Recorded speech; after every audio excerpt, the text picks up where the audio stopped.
At one point in our lives, we've made an assumption that we ultimately regretted. But we probably learned from that assumption.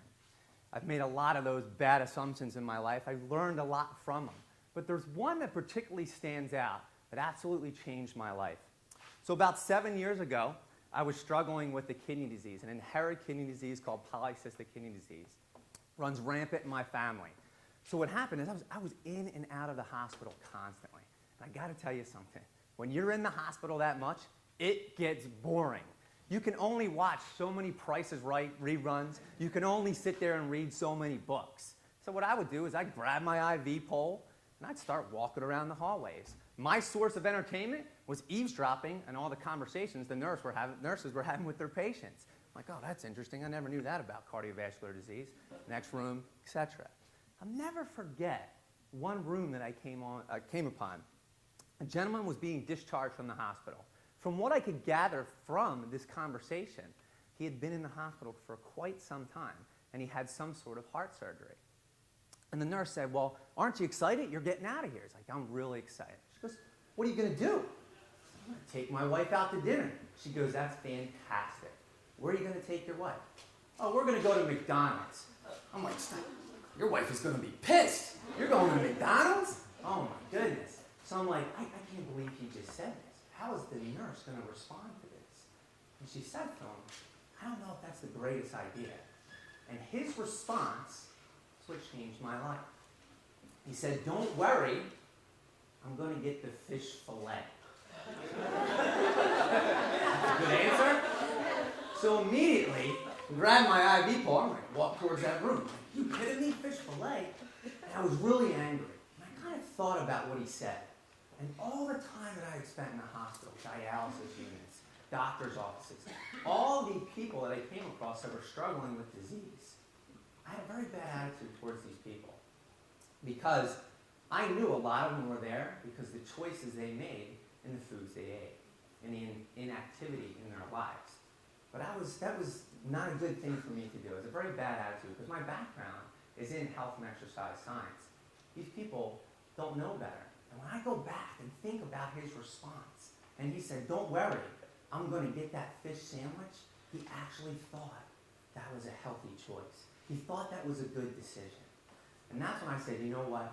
If I recover from what I'm going through, my goal is to reach as many people as possible to make sure they understand the simple aspects of nutrition and exercise and how they can change our lives. Listen, I want to change a lot of lives. With 315 plus million people in the U.S., that's a lot. What's interesting, 117 million of those people have one or more chronic diseases that could have been offset if they chose better foods, if they moved around a little bit more. 1.5 billion people are either obese or overweight. Listen, I could talk statistics all day, numbers all day, but I don't want to talk about that. There are many variables that we can do to change this. I want to talk about one, and that's how we get our information and how to keep that information simple. Listen, we hear about nutrition and exercise every single day. We see it on social media, out with friends to dinner, we talk about it, news, magazines, whatever it may be, we hear about what's right, what's wrong, etc. And then you have all the experts, all right? And I put that lightly, experts, okay? Ultimately, these experts are pushing supplements. They're pushing extreme ways to exercise, etc. Often, they're making things more difficult, and often, what they preach is not evidence-based. There's no scientific literature to support it. Ultimately, they're getting something out of it, all right? But when we take away, it's not simple. They're making things way too difficult.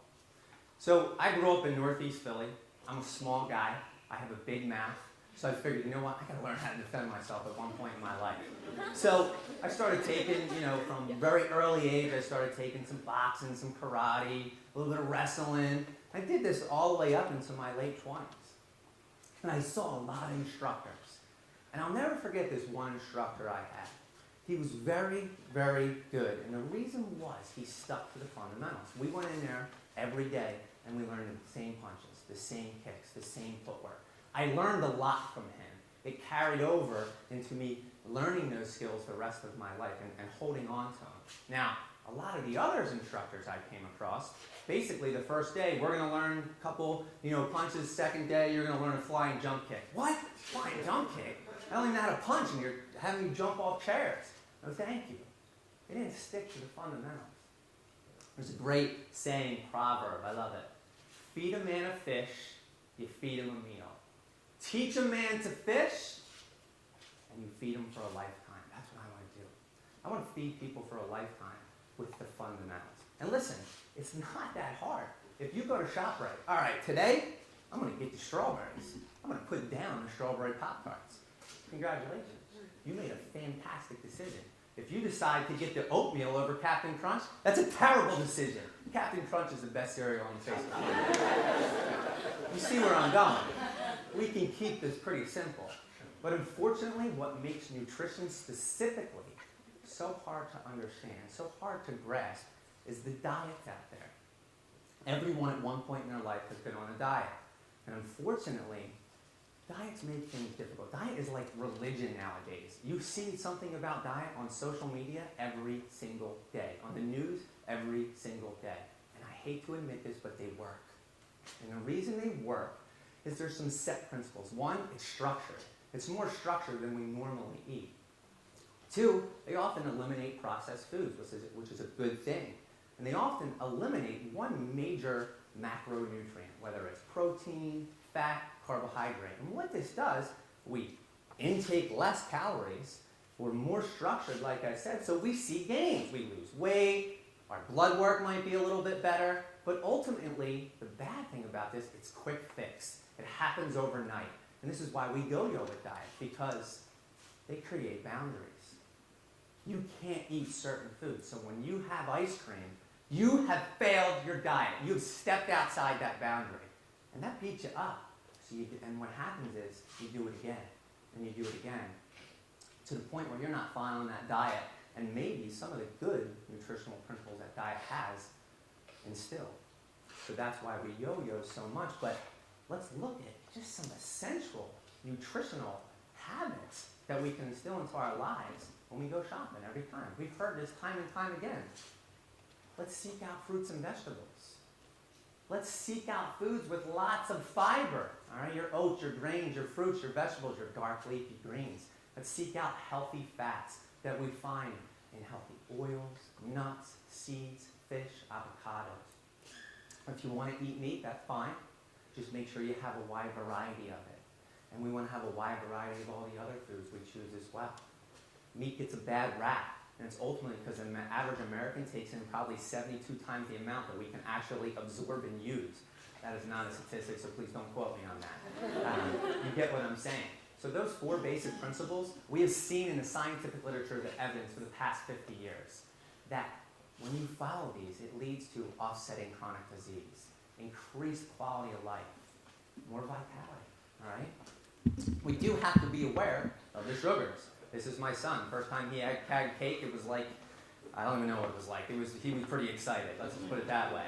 With that said, these sugars, these refined sugars, we have to limit them. Processed foods that you see at the end of the aisle at the supermarket, we have to limit them.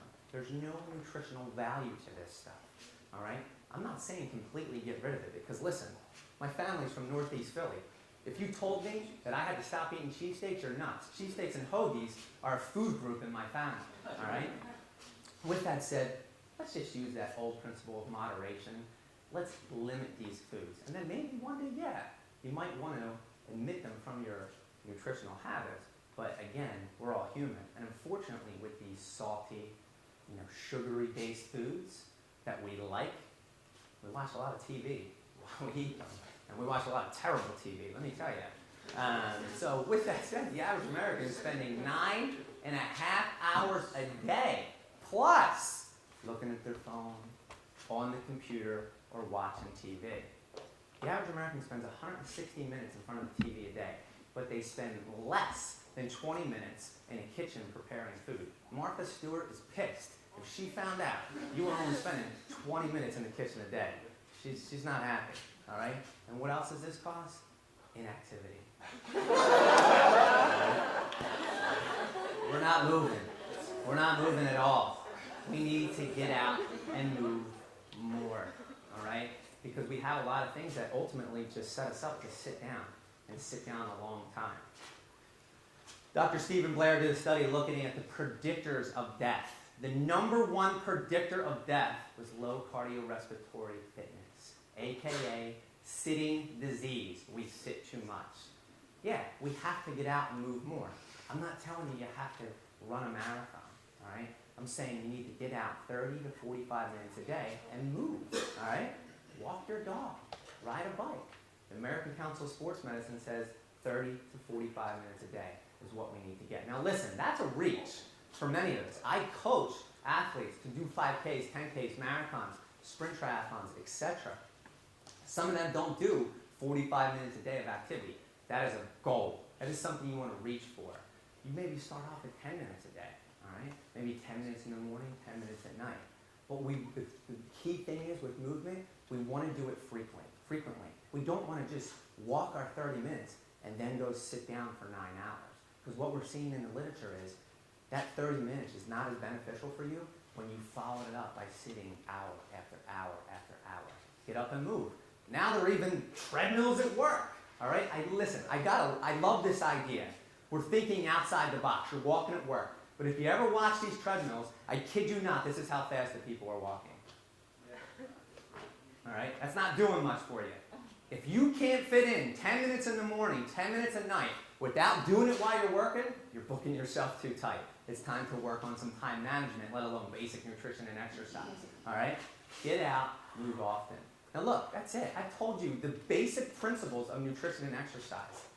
Very simple. How do we implement them? How do we make them last a lifetime? When I first started my health consulting company 12 years ago, I was very excited for my first client. I had 30 pages of paperwork I had him fill out because I wanted to know everything about this person. And as I'm going through, I'm seeing a lot of red flags, okay? Over 40 years old, 50 pounds overweight, lots of medication, high blood pressure, risk of cardiovascular disease because it's in his family. And then I saw it. I'm like, oh, well, here's your problem. You eat 6 Snickers bars a day. That's a lot, all right? Stop eating Snickers bars. Pay me, all right? Well done, all right? If I would have done that, though, 2 weeks later, I'd have been right back on the horse. And he would have ultimately been maybe eating 6, 7, 8 Snickers bars. So what I did over the next 15 months is I gradually brought that out of his nutritional choice. 15 months later, he was eating 2 Snickers bars a day, cut up into 6 pieces. He was implementing every single thing I just told you about in small doses. We took the baby step approach, all right? We didn't take the fast food, quick mentality approach. I want to do everything overnight. Now, when you instill this stuff in small steps, they don't become chores, they become habits. And that's what we want to instill. We want to instill the basic principles that I just gave you. You'll remember that. You've heard a lot of it before. And then you just want to do it in a baby step fashion. So do me a favor. Tell everyone.